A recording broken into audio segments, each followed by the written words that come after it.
Ram Ram. Bharat America से डरता है क्या? कतई नहीं डरता है। डरेगा क्या? कतई नहीं डरेगा। किसी से भारत नहीं डर सकता है। 140 करोड़ के हम देश हैं, हम भला किसी से डरेंगे? संभव ही नहीं है। अब वो रशियन ऑयल को लेकर बार बार कह रहे हैं। आपको पता है, जब ट्रंप ये सब धमकियां दे रहे हैं और टैरिफ टैरिफ टैरिफ टैरिफ चिल्ला रहे हैं, उसी दौरान भारत ने रशिया के साथ बहुत बड़ा समझौता कर लिया है। अभी भारत और रूस का जो कार्य समूह है, वर्किंग ग्रुप है, उसके बीच बातचीत हुई। 11वां सत्र नई दिल्ली में आयोजित हुआ। जाहिर है, व्यापार, आर्थिक समझौता, वैज्ञानिक जो सहयोग है, तकनीकी और सांस्कृतिक सहयोग है, उसमें उस पर ये बातचीत के लिए ये जो वर्किंग ग्रुप है ये बना हुआ है। इसको सेक्रेटरी लेवल के लोग कर रहे थे, लेकिन काम तो बड़ा है। भारत की तरफ से अमनदीप भाटिया थे, सचिव DPIIT हैं वाणिज्य मंत्रालय के, और रशिया की ओर से एलेक्सी ग्रुजदेव, ये डेप्यूटी मिनिस्टर हैं उद्योग और व्यापार मंत्रालय के। अब सोचिए जरा, समझौता ऐसे समय में है जब टैरिफ लगातार एकदम बढ़ता जा रहा है, अमेरिका टैरिफ की धमकी देता जा रहा है, लेकिन भारत उस पर पीछे हटने वाला नहीं। और रशिया से भला हम क्यों ना समझौते करें? हम तो समझौते करेंगे ही करेंगे, करना ही चाहिए। ये समझौता क्या क्या है, इसको जरा समझिए। जो इंडस्ट्रियल एडवांसमेंट है, टेक्निकल कोऑपरेशन है, इस पर है। एरोस्पेस विज्ञान और तकनीक में साझेदारी, पवन सुरंग, विंड टनल जो होती है, उसकी जो फैसिलिटी है उसको स्थापित करेंगे। छोटे विमान पिस्टन इंजन का उत्पादन, कार्बन फाइबर तकनीक, एडिटिव मैन्युफैक्चरिंग और 3D प्रिंटिंग में साझा विकास करेंगे।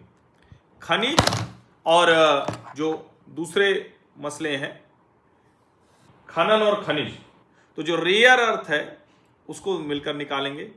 भूमिगत जो कोयला है वो गैसीकरण है। आधुनिक औद्योगिक बुनियादी ढांचे का विकास है। उर्वरक और एल्युमिनियम के क्षेत्र में भी है तकनीक हस्तांतरण करेंगे, क्षमता निर्माण करेंगे, भारत में उर्वरक उत्पादन को सहयोग करेंगे, एल्युमिनियम उत्पादन और तकनीक में भागीदारी करेंगे। रेलवे परिवहन में भी, रेलवे ट्रांसपोर्ट टेक्नोलॉजी में रूस की जो विशेषज्ञता है उसका लाभ लेंगे। इंडस्ट्रियल और डोमेस्टिक वेस्ट मैनेजमेंट सिस्टम में भागीदारी करेंगे। अब ये बड़ा महत्वपूर्ण है। मॉस्को में रूस के उप रक्षा मंत्री कर्नल जनरल अलेक्जेंडर फोमिन ने भारत के राजदूत विनय कुमार से मुलाकात की। दोनों देशों में जो बायलैटरल टॉक्स हैं वो हुई। क्या क्या मजबूती की जा सकती है वो कर सकती है। रूसी रक्षा मंत्रालय ने क्या कहा है, विस्तृत और विशिष्ट बताया है। रक्षा, तकनीक और रणनीतिक संतुलन में भारत को भरोसेमंद साझेदार बताया। अब जाहिर है, ट्रंप साहब धमकी दे रहे हैं तो ट्रंप को पता चलता रहे कि भैया ट्रंप जी, ऐसा नहीं है, हमारे रास्ते, हमारे विकल्प खुले हुए हैं और हम स्वायत्त विदेश नीति पर ही काम करते हैं, दूसरे के दबाव में नहीं काम करते हैं।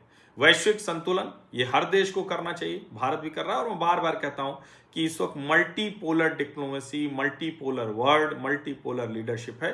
किसी एक देश को कुछ नहीं दिया जा सकता है। अब अमेरिका अगर इस बात को समझ पाए तो बहुत अच्छा है, नहीं तो भारत इस मोर्चे पर तो आगे बढ़ेगा ही बढ़ेगा। और देखिए, ये मैं आपको इसलिए बता रहा हूं कि बहुत सी खबरें छोटी बड़ी चल रही हैं, उसमें आपको ये जानकारी होनी चाहिए कि किसी भी स्थिति में भारत अपने जो एक तरह से कहें कि प्लस पॉइंट्स हैं उसको डाइल्यूट नहीं करने जा रहा है।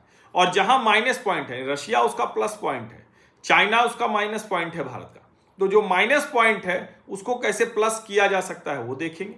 जो प्लस पॉइंट है उसको और कैसे स्ट्रेंथन किया जा सकता है वो देखेंगे। भारत उसी दिशा में आगे बढ़ रहा है और जापान के साथ निश्चित तौर पर हम अमेरिका और चाइना दोनों को बैलेंस करने वाली रणनीति अपनाते हैं। तो जब ये सब चल रहा है तब दिल्ली में और मॉस्को में अभी अजीत डोभाल भी हैं, तो उन्होंने भी जो समझौते हैं, जो रणनीतिक समझौते हैं, जो तकनीकी समझौते हैं, उसको आगे बढ़ाया। हम S-400 वो ले रहे हैं, Su-57 वो ले रहे हैं। तो हमारा जो रणनीतिक निर्णय है वो कहीं से भी न तो कमजोर पड़ा है, न तो हम पीछे गए हैं। इसको समझना बहुत जरूरी है। तो जब ट्रंप धमका रहे हैं उसके बीच में भारत ने ये बड़े समझौते किए हैं रशिया के साथ, और रशिया के साथ हमारे समझौते तो हमेशा होते ही हैं। जाहिर है, इस वक्त उन समझौतों का महत्व तो बहुत बढ़ गया है और विशेष करके सामरिक और आर्थिक क्षेत्र में जो समझौते हैं ये अमेरिका को और परेशान करेंगे। और फिर से मैं कह रहा हूं, रास्ता नहीं है अमेरिका के पास भारत के साथ ट्रेड डील करने के अलावा। आप सभी का बहुत बहुत धन्यवाद। सब्सक्राइब अवश्य कर लीजिए, नोटिफिकेशन वाली घंटी दबा लीजिए, लाइक का बटन दबा लीजिए, अधिक से अधिक लोगों तक इस वीडियो को पहुंचा लीजिए। धन्यवाद।